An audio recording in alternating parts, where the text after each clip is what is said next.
حضرت عمر رضی اللہ تعالیٰ عنہ تاریخ اسلام کے دوسرے خلیفہ رہے۔ آپ کے دور خلافت میں اسلامی حکومت کا دائرہ تیزی سے وسیع ہوتا گیا۔ مسلمانوں نے ایجپٹ سے لے کر رومن امپائر، پرشین امپائر تک کو فتح کر لیا تھا۔ یہاں میں ایک بہت بڑے حصے پر مسلمانوں کی حکومت قائم ہو چکی تھی۔ حضرت عمر فتوحات کا دور تھا۔ مسلمانوں نے جب پرشین امپائر کو فتح کیا تو بہت ساری دولت ان کے ہاتھ لگی اور کئی سارے لوگوں کو غلام بنا کر لایا گیا۔ ان لوگوں میں مسلمانوں کے ہاتھ ایک ایسا شخص لگا جس کا نام تھا فیروز۔ فیروز پیشے سے لوہار تھا۔ یہ شخص مغیرہ بن شعبہ اللہ تعالیٰ عنہ کے حصے میں آیا اور آپ نے اس کا نام ابو لولو رکھا۔ یہ ابو لولو فیروز رہتا تو مسلمانوں میں تھا، لیکن اس کے دل میں مسلمانوں کے خلاف ایک آگ دہکتی رہتی تھی۔ اس کے مطابق مسلمان ہی ہے جنہوں نے اس کے ملک کا اور اس کا حال چھینا ہے۔ جن لوگوں نے اس کے ملک کو لوٹا ہے اور سب کو غلام بنایا ہے۔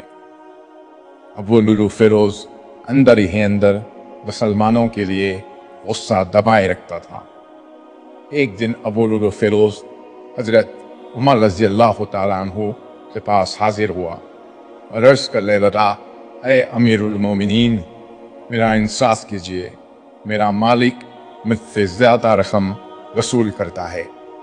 اس پر آپ نے اس سے دریافت کیا کہ تم کام کیا کرتے ہو؟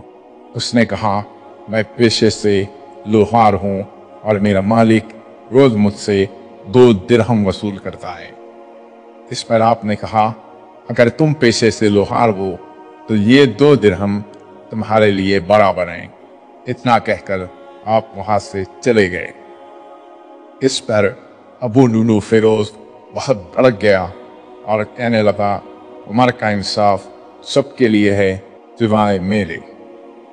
اس کے کچھ دن بعد وہ حضرت عمر رضی اللہ تعالیٰ عنہ کو مدینے کے بازار میں نظر آیا۔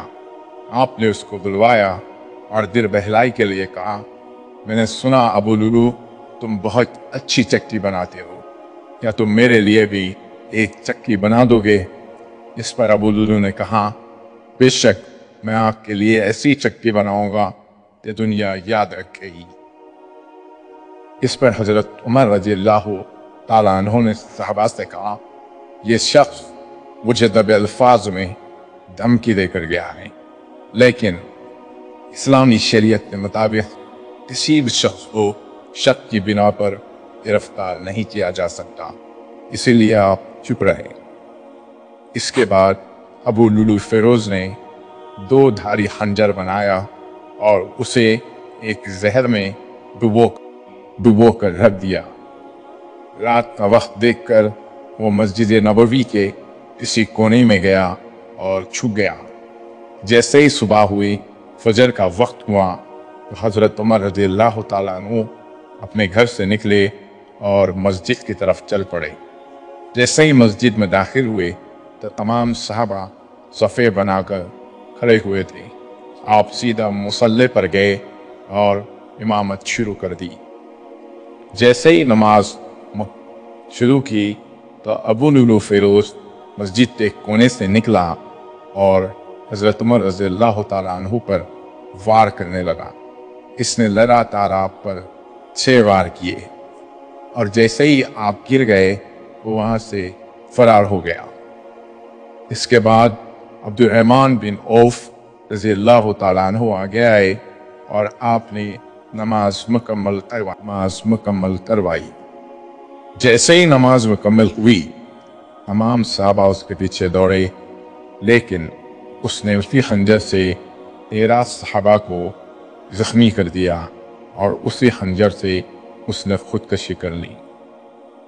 ان 13 زخمی صحابہ میں سے بھی کئی صحابہ نے شہادت نوش کی۔ اس کے بعد جیسے ہی حضرت عمر کو ہوش آیا تو آپ نے دریافت کیا، میرے اوپر حملہ کرنے والا کون تھا؟ لوگوں نے کہا کہ وہ ایک مجوسی غلام تھا جس کا نام ہے ابو لولو فیروز۔ آپ نے خدا کا شکر ادا کیا کہ مجھ پر کسی مسلمان نے حملہ نہیں کیا اور نہ میرا قاتل کوئی مسلمان ہوگا۔ اس کے بعد آپ کو گھر لے جایا گیا، وہاں پر طبیب کو بلایا گیا۔ طبیب نے آپ کو پانی پلایا تو پانی معدے میں جانے کی بجائے زخموں سے باہر نکل گیا۔ پھر کچھ لوگوں نے آپ کو دودھ پلایا تو دودھ بھی معدے میں جانے کی بجائے آپ کے زخموں سے باہر نکل گیا۔ اس پر طبیب نے کہا، اے امیر المومنین، اب آپ اللہ کو یاد کر لیجئے۔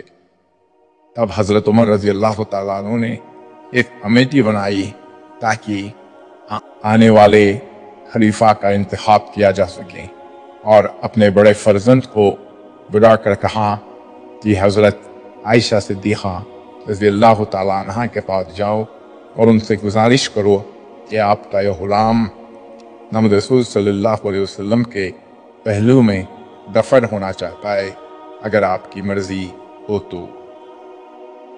آپ کے فرزند وہاں گئے اور حضرت عائشہ صدیقہ رضی اللہ تعالیٰ عنہ سے اجازت چاہی، وہ آپ نے انہیں اجازت دے دی۔